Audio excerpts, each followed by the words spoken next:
I'm Brother Steve from Hollywood, California. It's a great day, and guess what? We've got a wonderful special guest with us on today, and it's Pastor Les Robinson. Now, his story is very interesting. I've heard a lot of stories. I heard a lot of people talking, and people come to me all the time and say, hey, can you do a TV special? Can you do a documentary on me? Can you do a story about me? Can you do this? Can you do that? I'm like, okay, yeah. I'll help you. I'll help anybody I can. But when I heard this one, I'm like, wait, one second. Hold on. What you talking? You're talking some different stuff. How can somebody be African American and help free slaves in California? And then how can you start a church back then and the church is still going? See, y'all, you know, we already ready for Black History Month. You're talking about Harriet Tubman, Martin Luther the King, and you're talking about, you know, Crispus Attucks and all these people. What about Daniel Blue? Daniel Blue? Mm-hmm. Who is Daniel Blue? We're going to dig into it right now. Start sharing right now, Brother Steve. From Hollywood.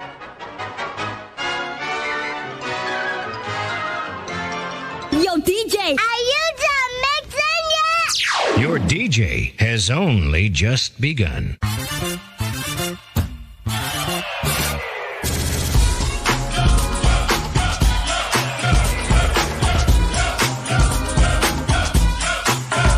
Hello, I'm Bishop T.D. Jakes, and you're watching Brother Steve TV. Hey, it's Latoya Luckett, and you're watching Brother Steve TV.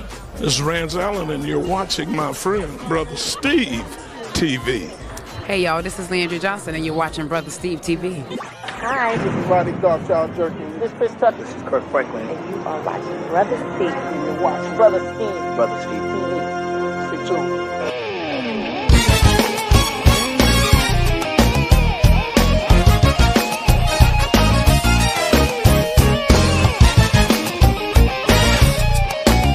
From Hollywood, California, you're watching Brother Steve TV. 360.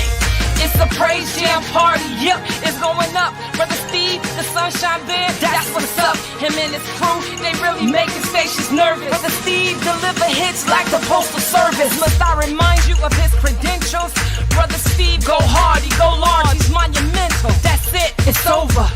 A finality, call the Paul Bearers, the station's buried in Cali. 360, going hard for the Lord. It's the Praise Jam Party. Brother Steve is in charge. For all the hot exclusives and the brand new styles, tune in every week. Adjust your radio dial to the most unpredictable show on the airwaves. From the land of the stars to the home of the brave. We go hard for the Lord. Yeah. That's how we work the rest. We don't apologize for it. We go hard. You know, this is an amazing story. I'm not going to waste any time. I'm going to bring him in right now because I want to give your title correctly, but I don't want to jack it up. So I said the cheapest way to do it will be for him to give his own title. You are the great grandson of Daniel Blue. Am I correct? Yes, sir. All right. I want to get all the grandsons, greats in there. Triple. Triple. You Yes, know, sir. that's how I remember it. Triple. First of all, how you doing today? How was your weekend? How was church? Yeah, church was wonderful, man. God is good all the time, and I went and enjoyed, you know, being in the spirit with him with my brothers and sisters here in Santa Clarita. Santa Clarita, California, not too far from us in our studios here in Hollywood. You know, what a joy, what a blessing. Thank you so very much for joining us on tonight's broadcast and program. First of all, what happened when this came to you that you found out, wait a minute, I'm related to who? I mean, tell me about that, how this all started. It all started when about 7 years ago, I went home to see my brother. I'm originally from Sacramento, California. I moved to Los Angeles in 1994 to be an actor. I was an actor and model and did all that for about 10 years. Did several movies and TV shows, and God called me out of that into full-time ministry. And year 2000, I was ordained as a pastor by Bishop T.D. Jakes. Wow. And I started a church here in Santa Clarita called the Burning Bush Church. And at the same time, I was also coaching. I was a football and track coach and did that for a number of years. But on one of my breaks before a season was to begin, my brother in Sacramento, Don, who I played high school football with, we were on the same team for several years. He's 10 months younger than me. He had a knee surgery and I wanted to help him recover. So I went home to visit him. While in Sacramento, he suggested that we invite the other side of our family to come have a barbecue and get to know more about our father's side of the family. My father left my brother and myself and 4 other siblings when I was 11. And so we never found out about his side of the family. And we both were football and track stars in high school. And subsequently, we were meeting cousins in competition. And this went on for years. I was running the cousins, from that side of the family, not because I never met that side of the family. So at this particular time, my brother said, let's invite our cousins from the other side of the family and learn more about our family. So I talked to my cousin, one of my cousins from that side of the family. We had great barbecue, music, jamming, we're playing spades, we're doing all the stuff we do, having a good time. And I looked at her and I said, hey, I can trace my family roots all the way back to the slave ship on my mother's side, but I know nothing about our side or your side of the family.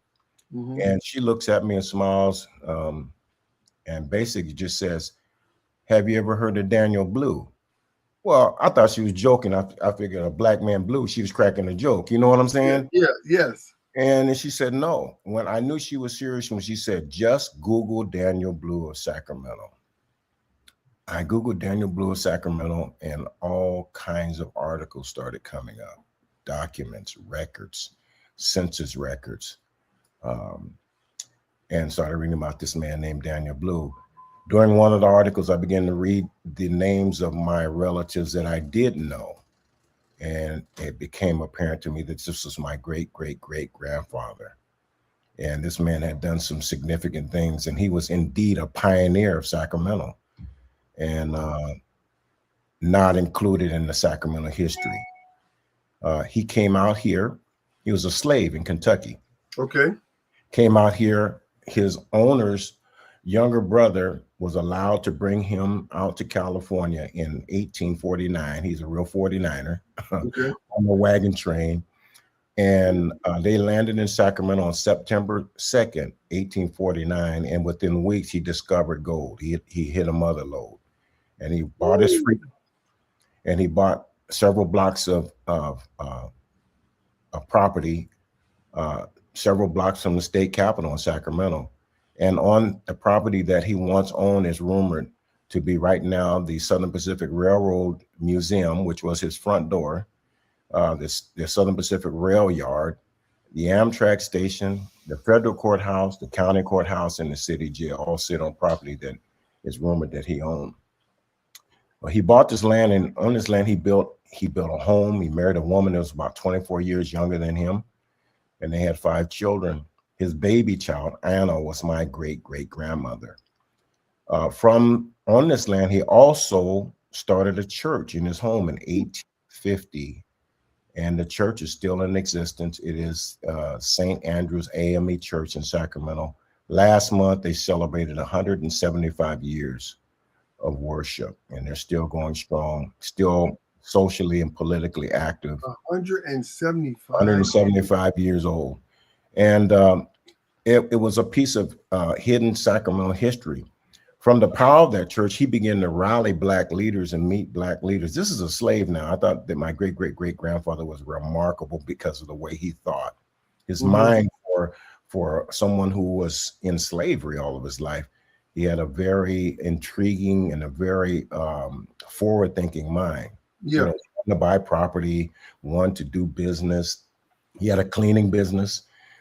And he established the church. He founded the church in his home, and then he actually built the church. And the church site there's a California landmark on it. It has been recognized. There's a plaque on it. It's in downtown Sacramento. And then his church grew to such an extent that they moved to a new location. During his existence there, he began to rally these Black leaders as far south as San Francisco. And they began to meet in meetings we come now to know as the Colored People's Conventions. They had a total of 4 or 5 of them, and they started in 1854. Their agendas were to, one, get the law passed or get legislation passed so that the African Americans could vote, and 2, so that African Americans could testify in court when it involved whites. To that point, we had no deference in court. If you had an issue with a white man, they just threw you out. They didn't hear you. The white man automatically won. It took them 9 years, and they raised over $30,000 during this time. In 1863, both of those laws were ratified. And immediately in 1864, he took a white slave owner in Sacramento to court and sued him and exposed slavery, because in Washington, D.C., California was ratified as a slave-free state in 1850. Okay.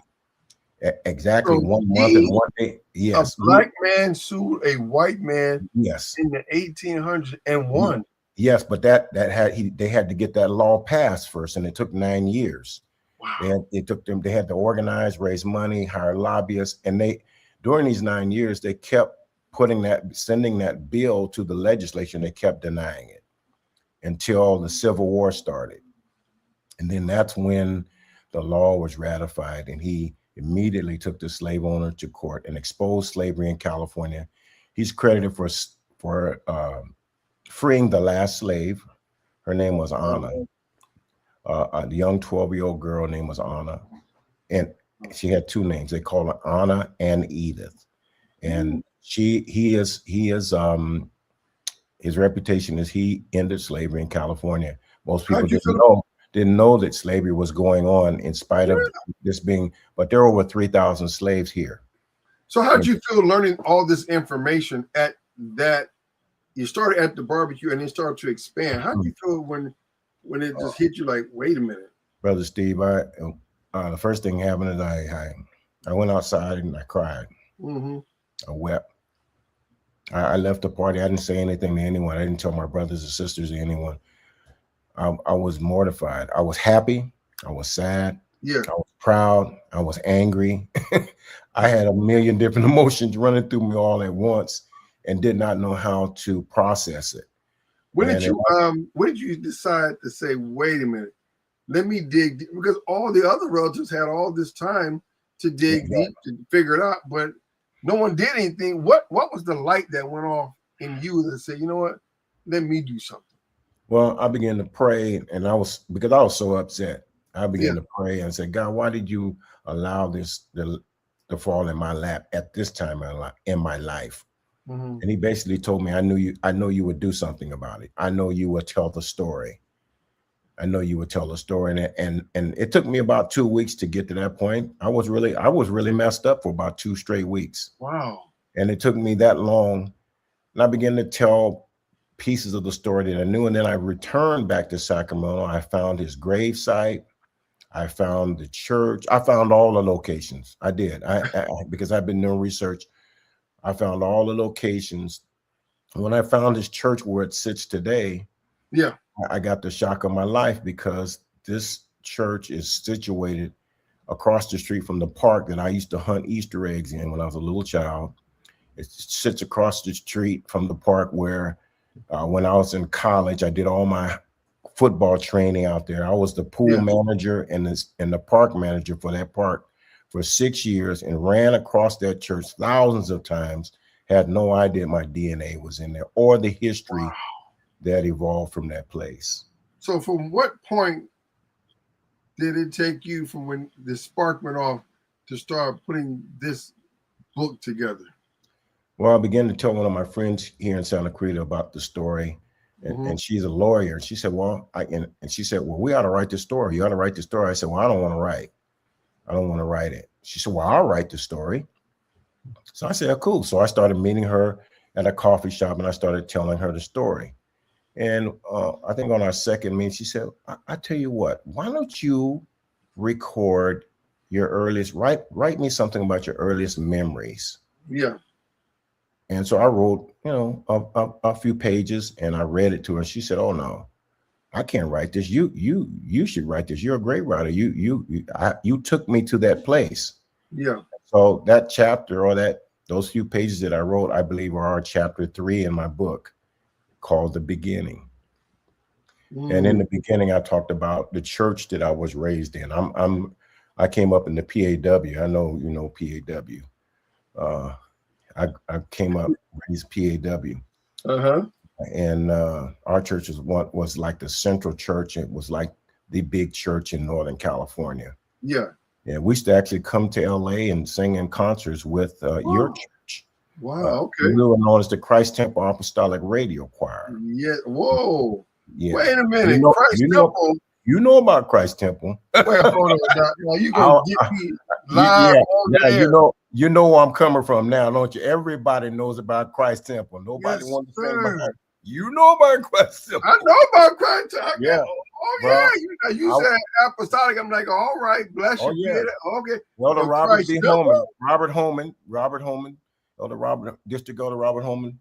Yeah. And so I was the drummer for that choir and played the bass. I was the drummer for the Pentecostal Assemblies of the World Mass Choir.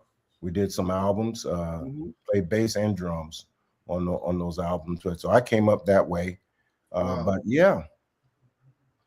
That's amazing. So at that point, you start writing the book, you start putting together. Let me put a copy of the book on the screen so people can see that this is what the book looks like. This is where you can go get it. It's available everywhere. You can go purchase it online, Amazon.com. Amazon.com, yeah.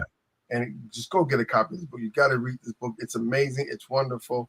As you start writing this book, what are some of the challenges that you had? What point did you get discouraged? Because I want to ask you, how long did it take you to write this document? It might have taken me a year. Well, actually, no, it didn't, because I had to do years of research. So in all, it took about 6.5, 7 years. Oh. Yeah. Because there was so much I had to learn about Daniel Blue. The information's there. I found the documents, I found the information, and I had some friends of mine in Sacramento who actually worked at the Sacramento History Society. Okay. They would find documents, they would find information pertaining to his story and send it to me. So I had a lot of help, and a lot of people wanted me to tell the story because he truly was an African-American that was forgotten in California and American history. And what he did was very significant to where we are today, because had it not been for him, he might not be voting. We might not be able to testify in court. Well, I'm sure we would have by this time, but he expedited that process with his thinking. When you look at your own book and people commenting about it, what would you say makes this book different? Somebody's watching our broadcast right now. What would you say to them to say, this book is different because of this? This book is different because it tells the true story of California. There's a lot of true California history. The California history that we learned was a whitewash version. There are some tragic stories in this book. There's some tragic information in this book, things that actually happened. I'll give you one thing. I'll give you one example. In the year 1800, there were 150 Native Americans in California. The gold rush started in 1849 and ended in 1859, 10 years. 59 years later, there were only 30,000 Indians left in California. They were being murdered. There were actually laws in the book where it was lawful to kill an Indian and receive $25 a head. What? And I've heard stories. Yeah, this is the California history we don't know about. I heard stories. I was told stories that the Sacramento River and American River up north where gold country is, where sometimes would be red. Because settlers would come in and they needed to buy land, and they knew that they could go grab an Indian, kill them, and get paid. Take their scalp to the bank, get paid, and they had money to buy mining supplies. They had money to buy land. It was terrible. The West was truly wild, but it was truly dark. It was dark. They don't tell this. They tell the story about the covered wagons, the gold rush, The old Western, Hollywood, the movies, the old good times of the Wild Wild West. It's even a TV show now. Yes. Wild Wild West. Yes. Wow. So you'll find real history in there. You'll find a Black history, but you also, throughout this story, his story and mine, you'll see God's crimson ribbon of love flowing through. What motivated Daniel Blue is what motivates me, is the love of God. Even though we've traveled through routes of hatred and bigotry, God has still blessed us to love people and to promote you dealt love. with hatred and bigotry? Absolutely. You know what I'm talking about. I don't have to tell you. Come on, Doc. It comes with our skin. It comes with how we're born. And not, but thank God my mother and my father never taught me hate. Okay. In the midst of that, they taught me love. And that's all we saw in our home was love. They never taught us racism. They never taught us to vent or to strike out. They taught us how to love. And I'm glad about how my parents raised me. I'm glad that I grew up the way I grew up. I saw a lot of things. I talk about some of the things in this book. Growing up, I was involved in the riots in '68, and they had riots in Sacramento. I got caught I'm out playing basketball. I got caught in the middle of a riot. I talk about my college days and playing football and was on my way to the NFL and met various disappointments. And then I talked about an episode where I was considering suicide. Whoa. I got naked. And I think it was needful because there are many people who encounter things that I encountered. They're parts of life. There are things that people don't like to talk about, but I think we need to talk about them so that you can see that even though I was in some good places and I was in some bad places, God never left me. He never abandoned me. And you could always see his hand moving on my behalf to get me to where I am today. And if he could do it for me, he can do it for anyone else. And now you're married with a wonderful wife, family, and you've got a new book out. You're pastoring, and you know what's next for you. What's next on the agenda? Well, the first thing that's coming up with the book, well, Black History Month is coming up, and I definitely want our people to find or see a new place in California history. This story needs to be told. Yes, it needs to be told, and along with telling my story, I found other brothers. I've run into other brothers and sisters who have stories similar to mine, not just here in California, but across the country, where land was taken, land was seized, we were done wrong, but God has prevailed, and he will prevail in the end. Justice will be done, and God is good. He's good. And I know you have a big men's conference. Let's talk about your conference coming up too as well. So yes, sir. I'm going to be putting on my first large men's conference. It's called the Europe Conference, the Europe Men's Conference. It's going to happen February 6th and February 7th at the Sanctuary Church here in Santa Clarita, California. And we're expecting 300 to 400 men. We're going to have some awesome speakers. One of our great speakers is going to be this gentleman here on this card here, his brother right here, George Gregory. Wow. George Gregory is the chaplain for the Los Angeles Chargers, and he has been the marriage and relationship pastor at Saddleback Church for over 25 years. Yes, sir. Also going to have Josh Canales, who is a friend of mine. He's the pastor of the Mission Ebenezer Church in Carson. His baby brother, is the head coach of the Carolina Panthers. Ooh. Their father was the first Hispanic graduate of Harvard University. So we're going to have some dynamic speakers. We have several more great speakers. We have Eric Blackwell, who is the director of ministry for Man in the Mirror Ministries. Yeah. And we also have Chris Ricks, who was a 4-year starter at quarterback at Florida State for the famed Bobby Bowden, who won him to Christ.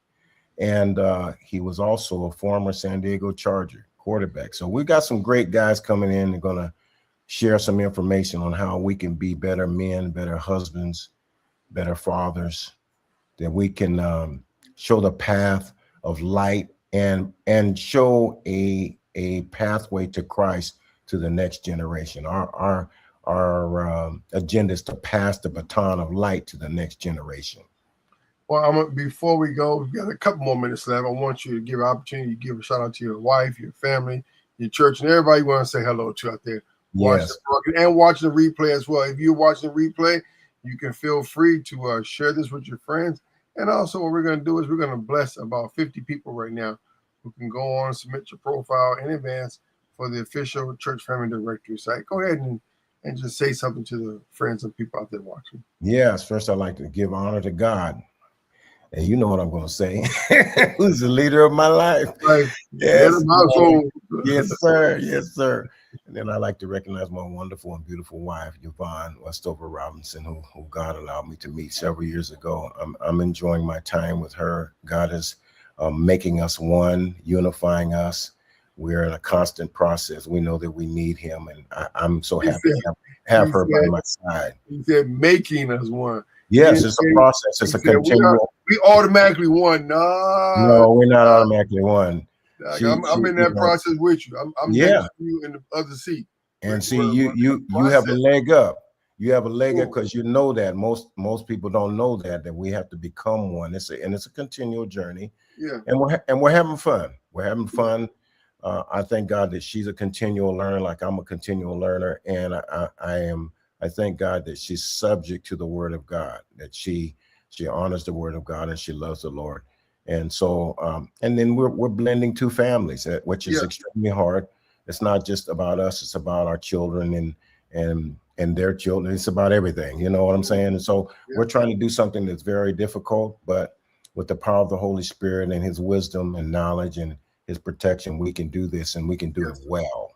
So, and I'd like to recognize my brothers and sisters. I got Don Robinson up in Sacramento, Shavon Paris Davenport is in Lodi, her twin sister, Shanielle Patrice Belcher, that's in Sacramento, my baby brother, Stephan Royce, and then my baby sister who's in Columbia, South Carolina, Celine Monique McKee.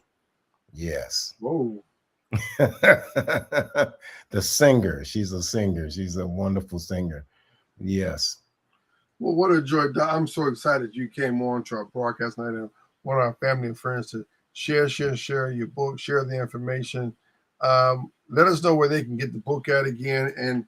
And I understand TV stations have interviewed you. You've been on like national television. Let's talk about that too.